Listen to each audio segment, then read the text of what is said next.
No episódio 8 do anime de Death Note, tem uma cena rápida e fácil de passar batido. Eren está sentado e menciona de forma quase casual um caso antigo, os assassinatos em série de Los Angeles, conhecidos como os assassinatos dos bonecos de palha. No mangá, essa mesma referência aparece no capítulo 14 e é uma frase, talvez 10 segundos de tela, e a maioria dos fãs nunca nem deu atenção para isso. Mas por trás dessa frase existe uma das histórias mais perturbadoras de todo o universo de Death Note. Um assassino em série que nasceu enxergando a morte de todo mundo ao redor dele, que foi criado para ser o próximo L e que decidiu que a única forma de superar o maior detetive do mundo era cometer um crime perfeito. Hoje eu vou contar a história completa de Beyond Birthday, ou BB.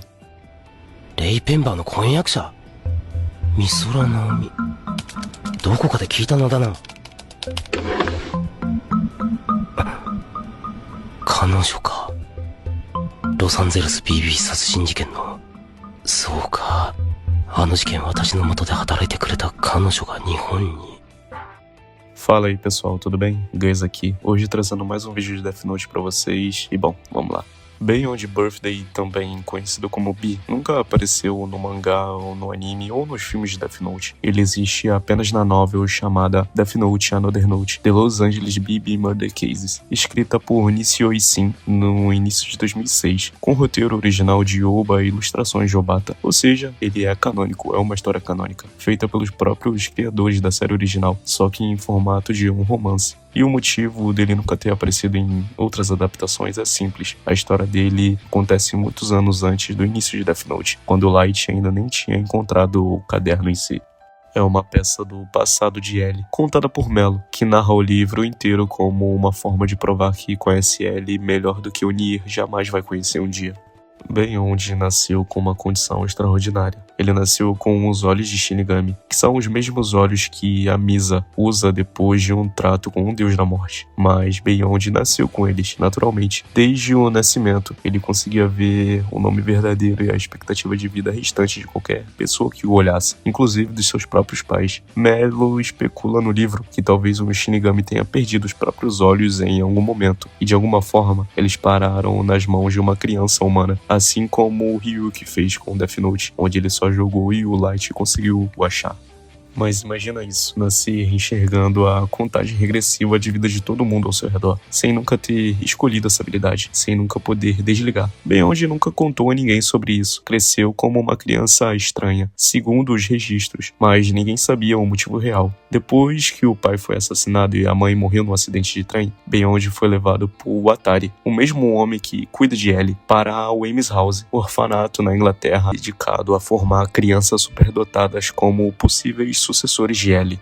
Como vocês sabem, a Weems House não é um orfanato comum, é uma escola disfarçada de orfanato, dedicada inteiramente a formar a próxima geração de detetives capazes de substituir o L. Quando necessário, as crianças mais brilhantes do mundo são levadas para lá, treinadas e testadas, até mesmo ranqueadas. Beyond foi o segundo residente admitido, logo depois de um garoto identificado apenas como A, o primeiro grande sucessor projetado, considerado o mais talentoso de todos, que acabou cometendo suicídio sob pressão de ser o próximo L. Esse detalhe é importante porque mostra desde o início que a Weems House não era um ambiente saudável, mas sim uma fábrica de gênios sob pressão extrema, competindo entre si por um título que só uma pessoa poderia ocupar. Beyond cresceu obcecado com essa competição. Ele queria, mais do que qualquer coisa, se tornar o L. Não só ser bom o suficiente para ser o sucessor, mas sim superar o L de verdade, provar que era intelectualmente melhor que o próprio detetive que todos admiravam. Mas L venceu, obviamente. Beyond nunca foi o escolhido, e é aqui que a história toma um rumo perturbador. Beyond decidiu que, se não podia ser o melhor detetive do mundo, ele se tornaria o melhor criminoso do mundo. Seria o oposto exato de L, mas ainda assim, alguém que superaria ele em outro campo. Ele criou um plano, cometeria uma série de assassinatos tão complexos, tão impossíveis de resolver, que L jamais conseguiria solucionar o caso. Se conseguisse isso, teria provado à sua própria maneira que era superior ao detetive que o rejeitou. Em maio de 2002, Beyond deixou a Weems House. Nunca soube o paradeiro dele por meses, nem mesmo L, que passou esse tempo rastreando casos ao redor do mundo, tentando localizá-lo em si. Em julho de 2002, os assassinatos começam em Los Angeles, e eles são, de longe, os crimes mais brutais e elaborados de toda a franquia Death Note. A primeira vítima se chama Believe Bridesmaid, um escritor freelancer de 44 anos. Ele é encontrado morto em seu quarto, trancado por dentro.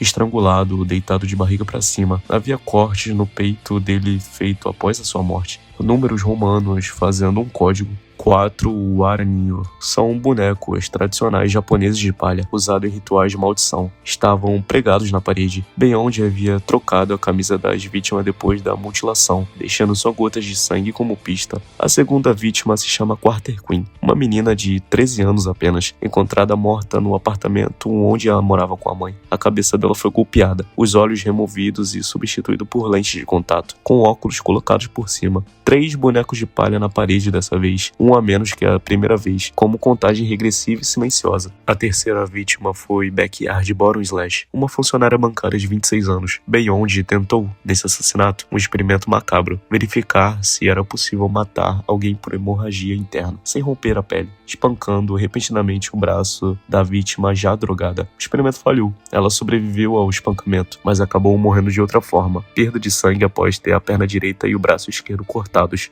A perna foi encontrada na banheira. O braço nunca foi recuperado. 2 bonecos de palha foram pregados na parede. Cada cena de crime continha pistas deliberadas, numerais romanos que indicam números de página em livros específicos, volumes faltando de coleção de mangá, tudo esculpido com precisão cirúrgica. Bem onde não estava só matando. Ele estava construindo um quebra-cabeça complexo o suficiente para desafiar a mente mais brilhante do mundo. E o padrão dos bonecos de palha era claro para quem prestasse atenção. 4, 3, 2. Contando para baixo, faltava uma cena, com 0 bonecos na parede.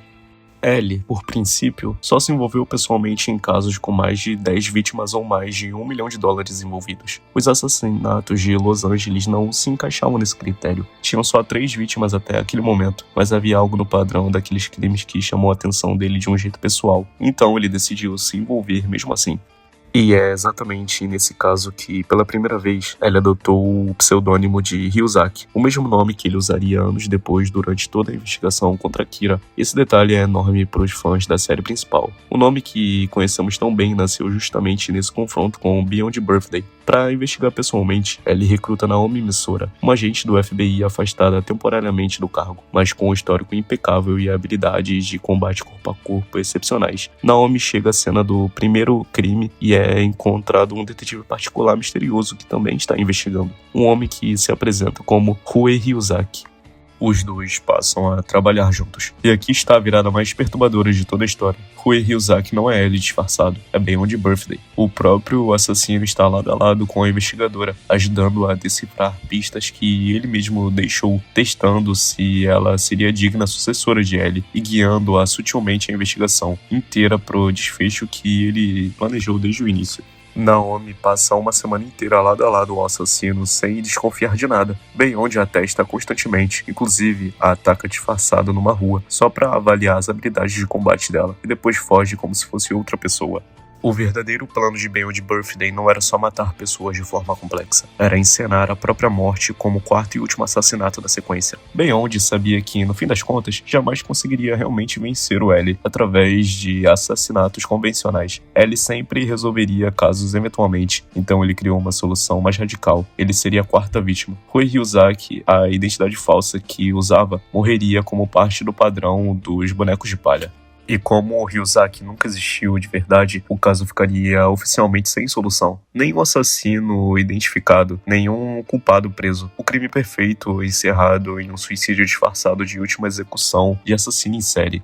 No dia 22 de agosto, Naomi estava de tocaia no local onde a quarta morte deveria acontecer, um hotel dividido em 2 quartos. Um homem e uma mulher, ambas com as mesmas iniciais, seguindo o padrão que Beyond sempre usou. E é aí que ela finalmente conecta todas as peças. Rui Ryuzaki, o parceiro que ela confiou durante toda a investigação, é Beyond Birthday. O plano de Beyond falha. Ele é impedido antes de completar o suicídio encenado, capturado e enfim preso. Beyond Birthday cumpriu a prisão perpétua numa penitenciária da Califórnia. E aqui está a informação mais impressionante de toda essa história. O tipo de detalhe que só faz sentido se você conhece a franquia de Death Note por completo. Alguns anos depois de sua prisão, em 21 de janeiro de 2004, Beyond Birthday morreu de um misterioso ataque cardíaco. Qualquer fã de Death Note reconhece esse padrão na hora. Ataque cardíaco misterioso, sem explicação médica, atingido por um criminoso preso? Bom, isso é a assinatura clássica de Death Note em ação. A implicação é direta. Light Yagami, anos depois de se tornar Kira, matou Beyond Birthday, provavelmente a encontrar o nome dele em algum registro de criminosos condenados, sem nem saber a história completa por trás daquele nome. É uma ironia perfeita para fechar essa história. Beyond passou a vida tentando superar Ellie através de um crime perfeito, e décadas depois morreu pela mão de um outro personagem da franquia que também tentou reescrever as regras de que é a justiça, e através de um método completamente diferente, um caderno que mata com um nome escrito nele.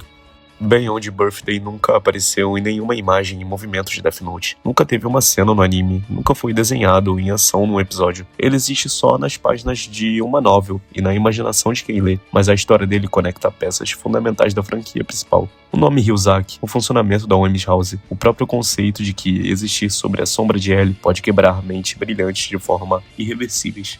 Se você chegou até aqui e nunca leu a novel, essa é uma recomendação forte da minha parte. Death Note Another Note é, sinceramente, um dos melhores materiais complementares de qualquer franquia de anime que eu já li. E realmente ele é muito bom e eu gostaria muito que você lesse depois desse vídeo. Comenta aqui embaixo se você já conhecia Beyond Birthday antes desse vídeo, ou é a primeira vez que ouvi falar dele. Se você acha que foi Light mesmo que matou, que bom. Basicamente eu tenho certeza que foi mesmo. E bom, se você ainda não é inscrito, eu peço para que você se inscreve no canal, compartilhe, ative o sininho e dê like no vídeo por engajamento. E eu espero que você realmente tenha gostado desse vídeo. E bom, valeu rapaziada, até a próxima e tamo junto.